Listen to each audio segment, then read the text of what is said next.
It's finally that time of the year, spooky season, and my treat for you is a new series focusing on horror films. That's right, I will be reviewing different horror movies for the month of October. Horror movies tend to get shit on by critics, and I'm here to tell you that they're wrong. Real movie buffs have found a soft spot for horror, and some of them have ended up being my favorite of all time. It would not be fair to just review my favorite horror films, so I'm going to make sure that there's some variety in these reviews. I know there are some stinkers out there, but a bad horror movie with some fun is better than a bad movie with no fun. These are not going to be like my traditional reviews, as I have decided that there needs to be a specific rating system for horror. Out of 10, I will rate the quality of the film based on scares, story, special effects, sauce, and for bonus points, if it has some good schlock. If it does decent in most categories, then I will deem the film a treat. If it fails for most, I will deem it a trick. To start off the series, I wanted to talk about one of, if not the most iconic horror film, The Exorcist. It's not debatable that this film has changed the genre,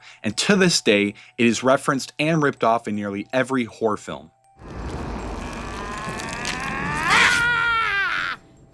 Fuck this. Its critical reception is non-debatable either, as is in the top 10 highest rated horror films on IMDb, sitting at 8.1. On Letterboxd, it scores a 4.0, and as far as Rotten Tomatoes score, which I think matters the least, it's got a 78% critic score with a 87% audience score. Even with all that in mind, critics were still harsh with this film, including your boy, Joyride Films. Uh-oh, don't go straight to writing hate comments. Let me explain. The Exorcist is a film I've always known about, but it was never one that I sat down and watched fully. My introduction to horror was in the 2010s with films like Insidious and Conjuring. I found myself to be big fans of those films because they scared the living life out of me. And I knew damn well that I shouldn't have been watching those films at such a young age. Those films are a blessing and a curse because the biggest win for those films was the effectiveness of their jump scares.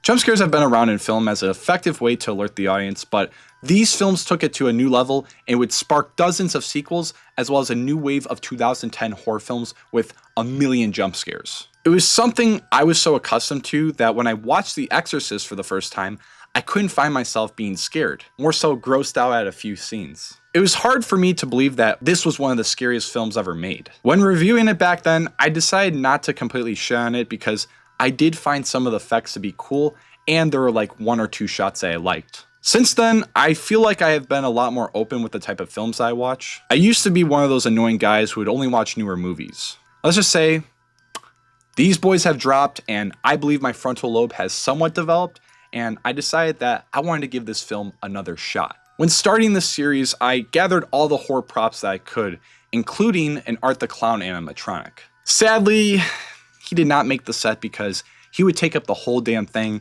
and totally not for the reason of me soiling myself when I put on his head. One thing I was able to acquire is this beautiful 4K copy of the film thanks to my good friend. When getting ready to watch this film, I had to set the mood, and so I turned off all the lights and I got myself a little snack, and then I opened the Blu-ray case and I saw that the disc said 4K, and I thought, oh, it probably includes one regular Blu-ray and a 4K. I put it in with no question.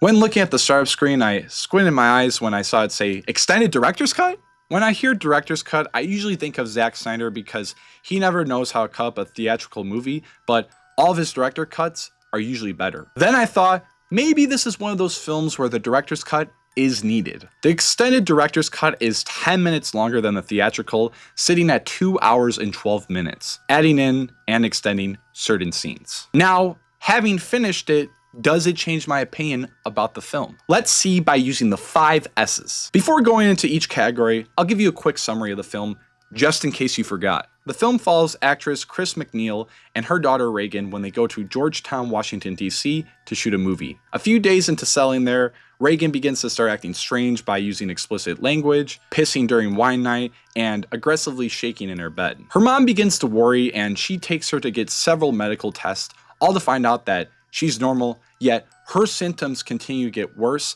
and she begins to become violent by using a cross.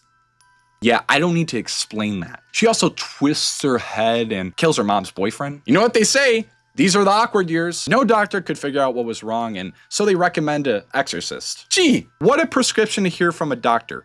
Your kid is so sick that she might be the devil. Desperate times call for desperate measures, and Chris hires Father Karras and Marin, who are both highly regarded priests, to take down the evil spirit. Sounds pretty straightforward, except there are a lot of story points that have vague explanations, and it is never quite clear what exactly caused all of this. Which brings us to the first S, and that is story. Well, this story is an original as it's based off the novel written by William Peter Batley, published in 1971 that follows the same exact story. I found the story to be more interesting this time around because I'd already watched it, so I knew where it was going, which made me focus on the smaller things that I may have missed on my first watch. In this cut of the film, the added scene where Marin and Karis are talking to Chris about why Regan was chosen to be possessed is one of my favorite scenes of dialogue, as it shows a great bonding moment between everyone as they get ready to take down the final boss. I think this film does a great job on focusing on the main plot because while it may seem all over the place with the opening scene in Iraq and the subplot of Karis going to visit his mother, it all connects in the end to demonstrate the wild nature of evil. Now, the film's material deals very much with religion, specifically colloquialism, which is a branch that stems from America's predominant religion, Christianity. At the time, it was larger than it is today, having about 90% of the population identify as so, according to this chart recorded by Pew. This is recorded based on what people were willing to identify as I'm sure there was a fair amount of those who believed in other practices but were too scared to say otherwise. Regardless of your religious beliefs, this film is not one to appeal to only those who understand the characteristics of colloquialism. It's more so taking a popular Western belief of what evil is generally known as, and that is through some sort of demonic figure. In no way at all is this film here to promote colloquialism. It actually shows the flaws within it, as we have these priests who are supposed to pass down the purity that Christ possessed. Instead, we just see them being regular dudes doing a messed up job. They're not painted as gods, even though we do see them aura farm a bit. That shot of Marin pulling up is pure cinema. When they're battling the demon, they screw up quite a bit, and in the end, they don't even make it out alive. If it was Ed in the Rain, they would be floating like Superman after defeating Valak. Even beyond their work, we see someone like Father Karras, who is a man losing his faith and has grown tired of his job. He is someone who is alone and feels guilt about his sickly mother, and he wants to provide for her so that she can get the help that she needs. But he feels trapped, and she's also trapped, both isolated, and when he fails to take care of his mother, he is broken, and so he resorts to drinking away his pain. He doesn't just sit there and smile and pray like we think all priests do. It is not even religion that ends up saving the day. A good point made from an NPR interview in 2023, where two hosts from the podcast Taking on the Devil, Gina Bradolino and Gabrielle Thomas, who is an ordained priest, responded in a question about the film's messaging, saying exactly, "It doesn't leave us with a sense that there's nothing we can do. It leaves us with a sense of, I can be present with the person who's experiencing evil. I can stand with them. If I'm a priest, I might pray some particular prayers.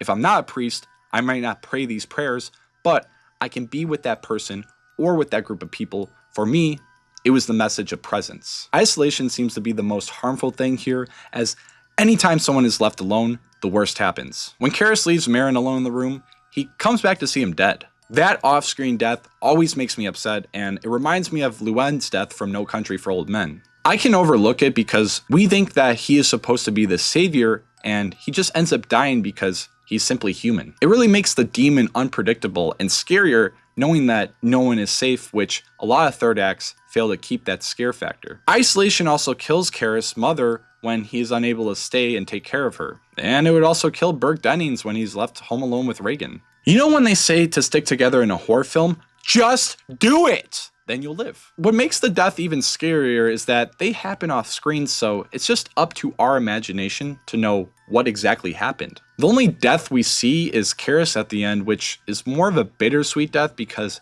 he sacrificed himself in order to save Regan, and now in some sort of world he can be reunited with his mother. It's just such a sad death because the way his body is splattered is brutal, and it makes it even more impactful. Good special effects there. Speaking of which, let's talk about them. It's no question that Regan has the most insane special effects done to her, whether she is twisting her body parts, changing facial features, and moving shit around. There are two special effects that I really like. The first is when we see her shirt being lifted, and on her stomach, the words "help me" are carved into it. The scripture looks so disturbing, as well as the pale, lifeless skin on her. The best special effect, in my opinion, is the one in the director's cut, which some may not like it because it jumps too quickly to show how Regan's messed up, and if you know what I'm talking about, well, that is the ultimate spider walk. I remember seeing that scene a long time ago, and I thought that was always a part of the movie. When I found out that director William Friedkin cut it out, I was baffled. His reasoning was that this scene felt out of place and it took away from the suspense that was building up. I am one who will ride or die for this scene because it's awesome. In the original cut of the film, before it was released in theaters, Regan would be seen in the hallway walking normally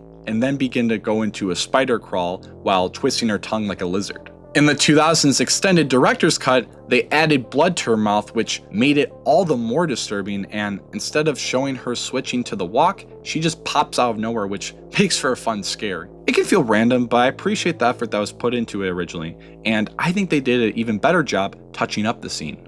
All the bedroom scenes are amazing. I love how they create this cold, chilling vibe.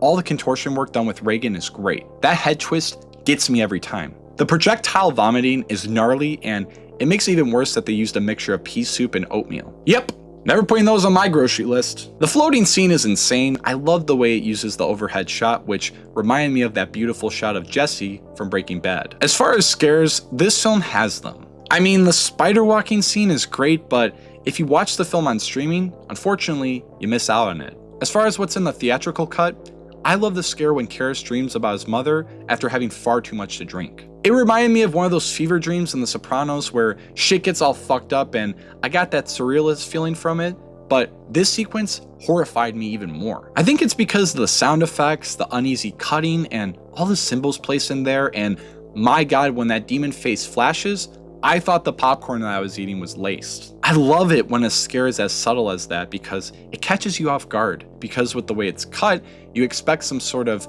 loud noise and figure to pop up at the end of the dream to wake him up, but no, instead, you have this horrifying face that is shown for less than a second with no noise cue and just sitting there lurking. I didn't appreciate that subtle scare my first time around, but really looking at it now, it's brilliant. I actually think the director's cut ruins that scene because there are more flashes of that figure throughout the cut, but no matter when it pops up, it's always scary. The director's cut shows more of a detailed look at Regan having medical tests done to her, but one that actually stays in the main one is the head scan scene. The directing in that scene is on a new level, and with the way it's cut, I felt so anxious. There's the fear that Regan is going to break out and do something insane, and then you're on edge as you see long needles and heavy machines surround her. While there is no huge jump scare or big plot turning point, we do see the needle go into Regan's neck and a fair amount of blood squirts out. It's gross, but the whole scene we expect the absolute worst to happen, and I love that Friedkin kept me overthinking. Such an effective use of directing, which leaves me to my final point,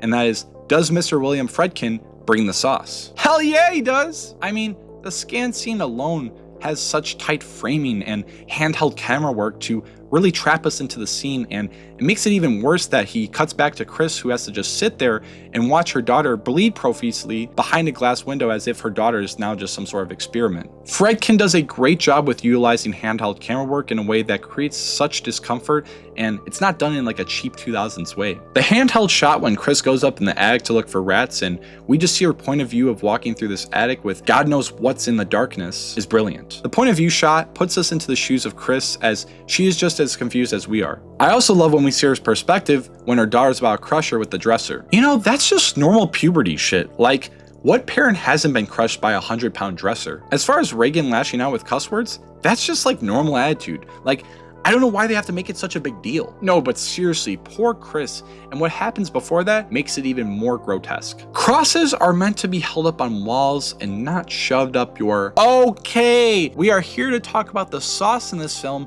and not Regan's. Anyways, I really enjoyed the use of Dolly from scene to scene as we get to track characters' movements and see them discuss in natural ways as if we are actually there with them. The Conjuring tries to do their own version of the dolly by using a crane on set to track characters' motion, which I think is saucy, but takes away the suspense as it feels way too high budget and ends up feeling like an episode of Euphoria. The film never fails to take you out of the evil that has been casted, and it's truly a disturbing watch, especially with those extra 10 minutes of horror. I think the director's cut works better as a film as it's more fleshed out, which really drives home that dramatic ending, but also works well without the extra bits. The extra scenes are so good though, it made me feel like I was watching a whole new movie, which I kinda did. I don't think people realize how important editing is. Looking back at some of my favorite 21st century horror films, they don't age too well because of the corny editing style. I love Insidious and all, but some of those cuts are rough. I'm a big fan of less cuts and more movement throughout the scene, which Fredkin and the editing team worked well together to curate. With all that in mind, is The Exorcist a masterpiece? To me, no. I still have slight gripes with the film, such as some of its pacing, and I'm not a fan of all the characters like Chris, which I don't think we were meant to entirely root for. This time around, I really latched onto Karras as he might be one of my favorite characters in cinema. Bro was looking like Rocky in certain scenes. For scares, I would give it a 7, sauce is an 8, story is an 8, special effects a 9, and as far as schlock, well, there's none here unless you like the cussing and stuff, but I'm not going to count it. If I calculate it all up, that would make Exorcist not a trick, but in fact a treat, scoring an 80%. The director's cut is like when you're trick-or-treating and you're only allowed to take one candy, but you do the method where you stack the candy on top of each other to make it look like one large piece. And you end up having another piece, which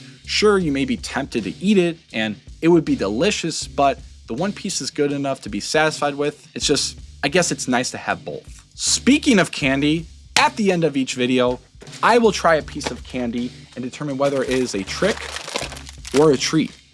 And now we will be trying candy for today's episode. I bought a fair amount of niche candies, not really sure which one I want to try first, so I'm just going to kind of pick randomly, totally not just grabbing the one I really wanted to try.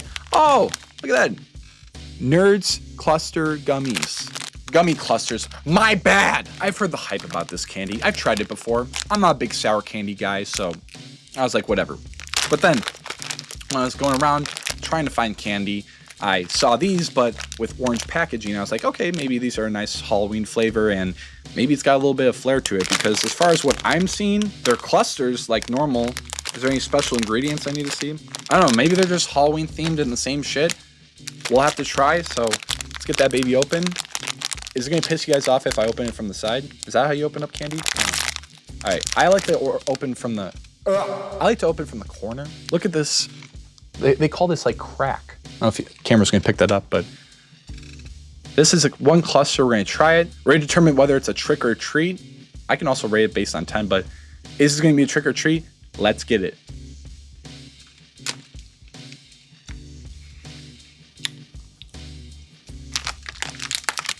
I love the product placements in my videos. That's interesting.